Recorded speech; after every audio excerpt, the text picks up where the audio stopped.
The topic today is how to overcome procrastination and the fear of failure. The reason I put the title together that way, the main reason people procrastinate is because they are afraid of failing, afraid of making mistakes. So the best power thought, the thought to be repeating to ourselves, is I learned from my mistakes. I do learn from my mistakes and I'm grateful. I learned from my mistakes and I am grateful. Now, a power thought is a thought we want to repeat every 5 minutes the first day and twice an hour thereafter. In Dr. Nerenberg's mind-body workout system, there are 22 factors to help internalize the thought and empower it. So, I learned from my mistakes is the thought, and then solidify, and I'm grateful. We can add an amplifier, and I'm extremely grateful. I learned from my mistakes, and I'm extremely grateful. We can close the eyes, which I'm doing now, and I'm focusing and listening to myself say this. I learned from my mistakes, and I'm extremely grateful.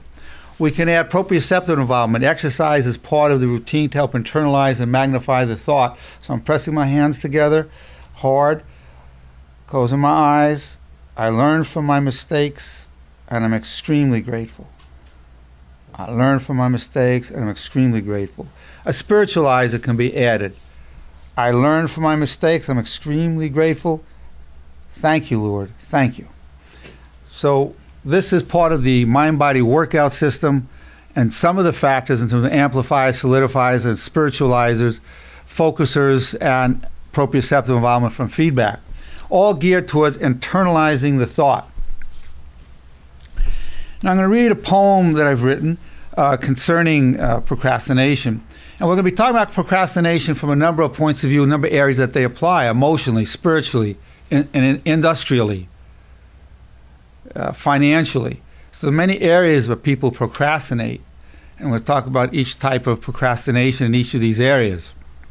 Bowing before the shrine of procrastination, we don't respond to one another's desperation. Is there time today to hesitate, to show your love, when tomorrow may never be? We are grateful now for the life we used to have, but who gives thanks in tribulation? Those who worship at the mall, losing the holy coin to salvation, don't want to be seen waiting in line at the guillotine. Now I'm looking for my Lord, hoping to survive and keep my occupation. Never been without a job or home. Bowing down before the shrine of procrastination, I see the sad and the hungry and the lost. Why did we wait so long to correct the situation? I see the speechless and fear for their lives every day, subjugation all around, running from starvation. Need to pay the rent and health care too, need to stay alive and not get severed from my occupation. Hope I'm never seen waiting in line at the guillotine. Those who worship at the mall, losing the holy coin to salvation. Good will come from the sound of prayer, to find each moment's opportunity. Going to find my tears of destiny, to wash away the fires of damnation. Tired of monotony, time to change to what I want to be. Still have to fill up with gas and do what I have to do, but I'm grateful now for the life I have, and give thanks in tribulation, another step to my destination.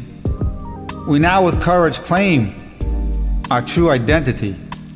This is the day we've hidden in our hearts and never told ourselves where it was. Rising above the sea of mediocrity, not afraid to be seen waiting in line at the guillotine, not afraid to be seen smile in line at the guillotine. Smile in line at the guillotine. So we're talking here about emotional procrastination, where people have procrastinate to say they love one another. Procrastination spiritually of doing something to help somebody in need. Procrastinating to turn to God, that's a spiritual procrastination. So I've touched on each of these, and everybody's naturally in fear for their own well-being, and especially in these times, fear for losing their jobs, being severed from your occupation.